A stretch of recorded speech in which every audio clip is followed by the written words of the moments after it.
Béni soit le Seigneur Jésus-Christ, notre Seigneur, notre Père, lui qui nous a donné le privilège de se lever encore ce matin en pleine forme, lui qui dans son amour nous montre le chemin de la vie éternelle au moyen de sa parole que nous écoutons tout le matin.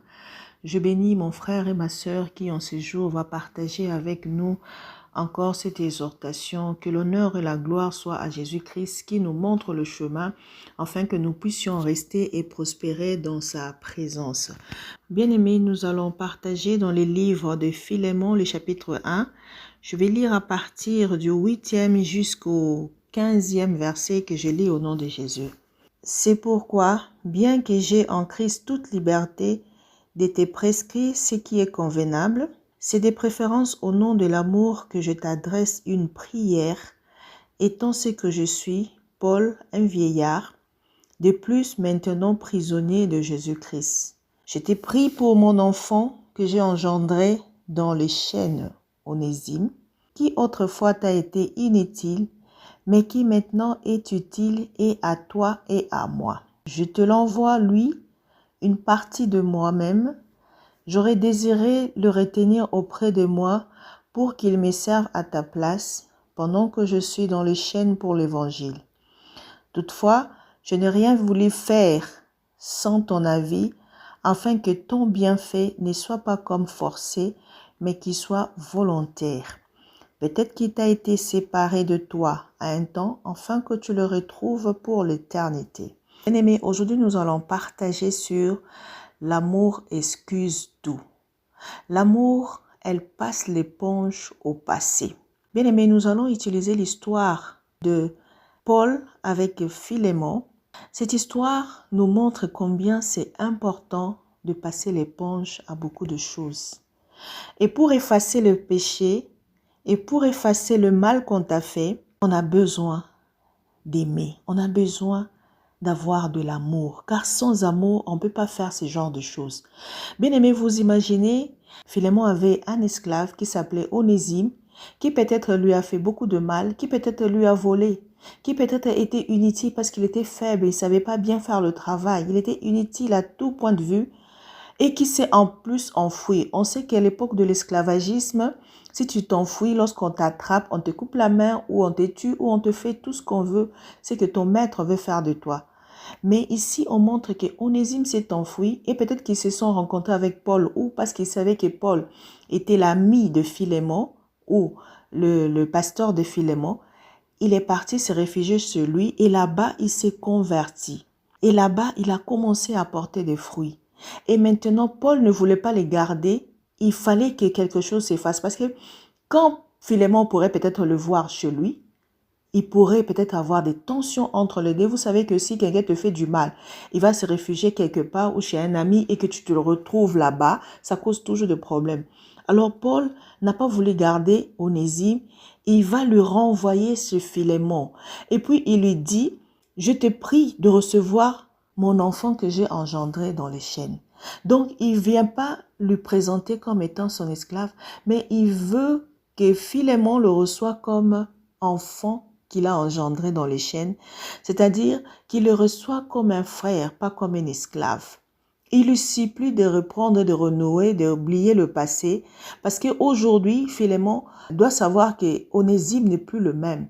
Bien aimé, lorsque nous nous convertissons, si vraiment tu as connu la vraie conversion, les hommes ne restent plus le même parce que Dieu renouvelle toutes choses. C'est pourquoi on dit que si tu te convertis, tu es passé de la mort à la vie, les choses anciennes sont passées et toute chose doit être nouvelle. Bien-aimés, nous devons savoir que des fois, ça fait partie de notre preuve de voir vraiment si nous nous sommes convertis. Car quelqu'un qui est converti, il est supposé avoir l'amour, les fruits de l'esprit en lui. Parce que nous devons être prêts de faire passer l'éponge au passé, même au passé douloureux de tous les gens qui nous ont fait du mal.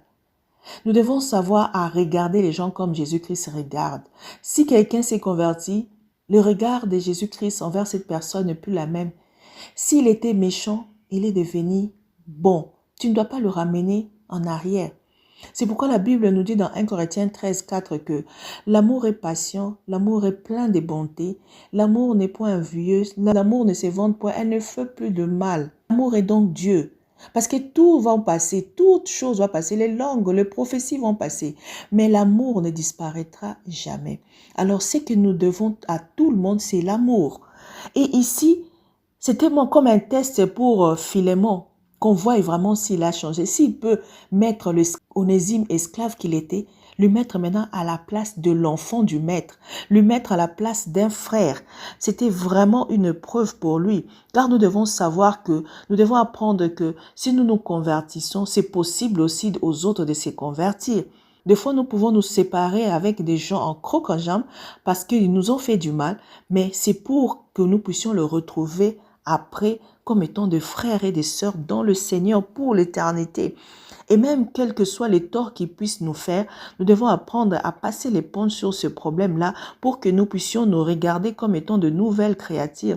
Car Jésus-Christ, lorsque nous sauve, il nous renouvelle l'esprit et il nous fait des nouvelles créatures. Nous devons considérer cela aussi pour nos frères et sœurs. C'est pourquoi nous devons apprendre à vivre en harmonie, à vivre avec les autres comme étant des frères. Et c'est ce qui compte pour le Seigneur.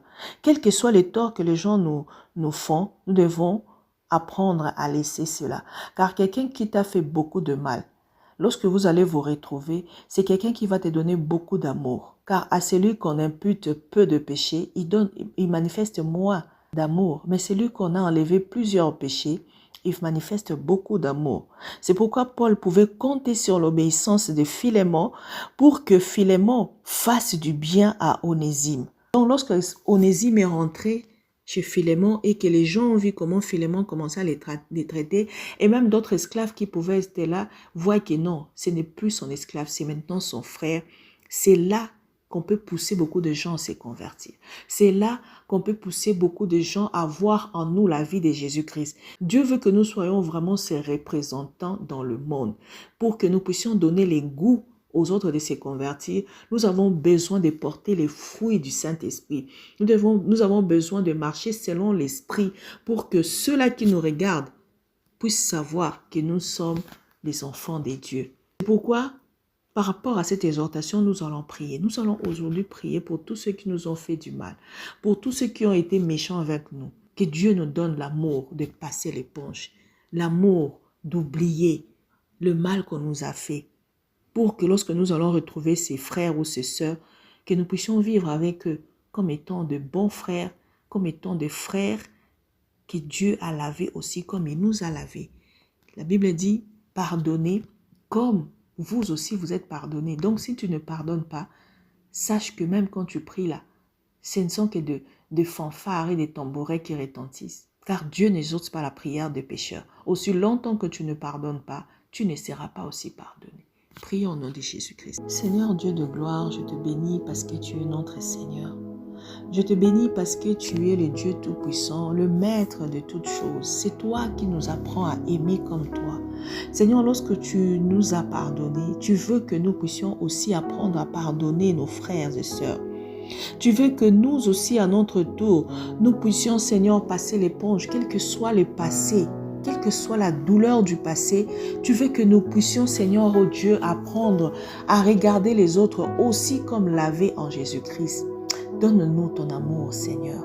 C'est pourquoi ce matin, j'aimerais prier pour mon frère et pour ma sœur qui a été choquée, qui a été rongée, qui a été détruit par le passé, par des hommes, par des femmes qui lui ont fait du mal, qui jusqu'aujourd'hui, elle continue à saigner dans son cœur. Seigneur, lorsque le médecin ne peut pas soigner des maladies psychosomatiques, lorsque le médecin ne peut pas voir la source de la douleur ou de problème de mon frère et de ma sœur, Seigneur Jésus, toi, tu as vu cela.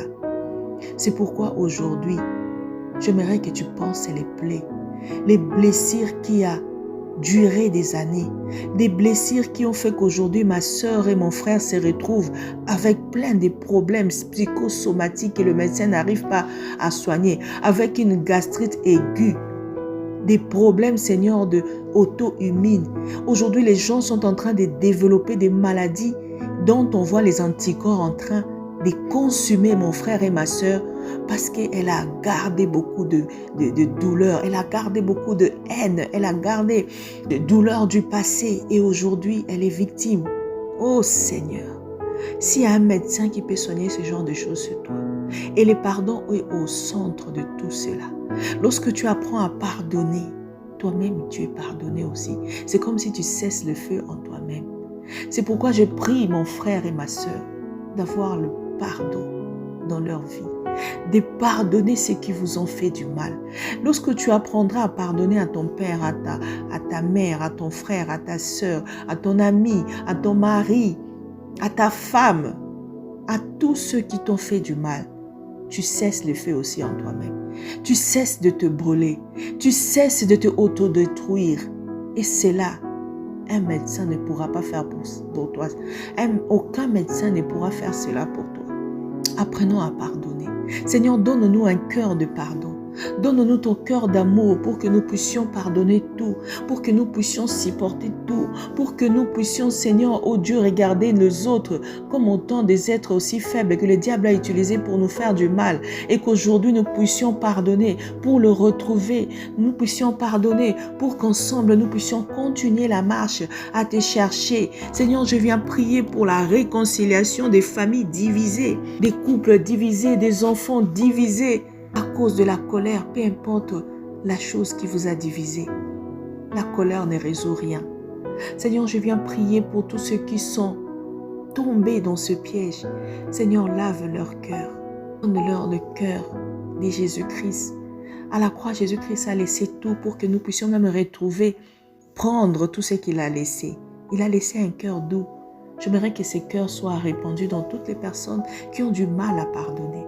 Ce cœur de chair sensible à aimer au-delà de toute forme d'amour, à aimer avec l'amour agapé. Nous voulons apprendre, Seigneur Jésus-Christ. C'est pourquoi, Seigneur, viens réparer les cœurs. Seigneur, ce matin, j'ordonne à tout le cœur brisé de repartir sur de bonnes bases au nom de Jésus-Christ. Je viens chasser tous les esprits qui viennent continuer à culpabiliser mon frère et ma soeur, qui viennent continuer à leur rappeler la douleur du passé pour qu'ils n'arrivent pas à pardonner au nom de Jésus-Christ. Libérez leur cœur, sortez de leur cœur au nom de Jésus-Christ. Que le sang de Jésus-Christ puisse sanctifier leur cœur, puisse sanctifier leur vie pour que le passé puisse passer au nom de Jésus-Christ. Je bénis cette journée pour mon frère et ma soeur. Je bénis la journée de tous les enfants de Dieu afin que tout lieu foulera la pointe de vos pieds. Que la joie vous accompagne, que l'amour vous accompagne et que tout ce que vous allez faire puisse réussir au nom de Jésus-Christ. Sachant que nous sommes gardés sous l'ombre de la main de Jésus-Christ et qu'aucun fléau du futur, aucun fléau du présent va vous toucher parce que le Seigneur garde ses enfants. Au nom de Jésus-Christ. Amen.